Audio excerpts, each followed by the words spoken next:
Most of the movement to the congressional districts is in North and Central Florida, but recent decisions about voting laws in our state and around the country is prompting a woman in Riviera Beach to ramp up her engagement. Of course, another family member. Political involvement is a pastime for Cinthia Becton. She's lived in Riviera Beach for 55 years, keeping a close eye on the looming decision about the proposed map of Florida's new congressional district lines. It's extremely discouraging. It really is, because this should not be happening now. She's worried about the movement in North and Central Florida that could weaken the minority vote. You don't throw roadblocks.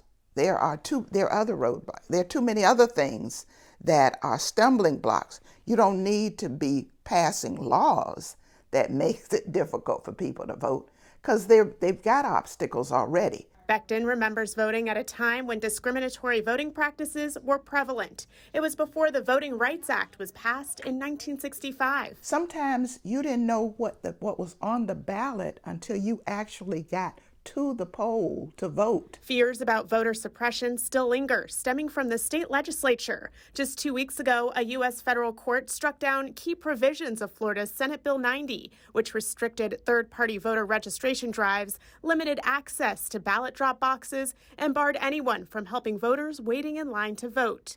The judge noted the right to vote and the Voting Rights Act particularly are under siege. When we see that the Voting Rights Act is being stripped away from voters because now states are pretty much doing whatever they want, this causes great concern. Becton still believes a better day is ahead, staying engaged and informed, an important first step. I have grandchildren. I want things better for them. I don't want them to have to do. I paid my dues. I really did. And that's why they shouldn't have to pay the same dues. State lawmakers will head back to Tallahassee next week to make a decision on the congressional district maps. Reporting in West Palm Beach, I'm Lenny Sue Paul.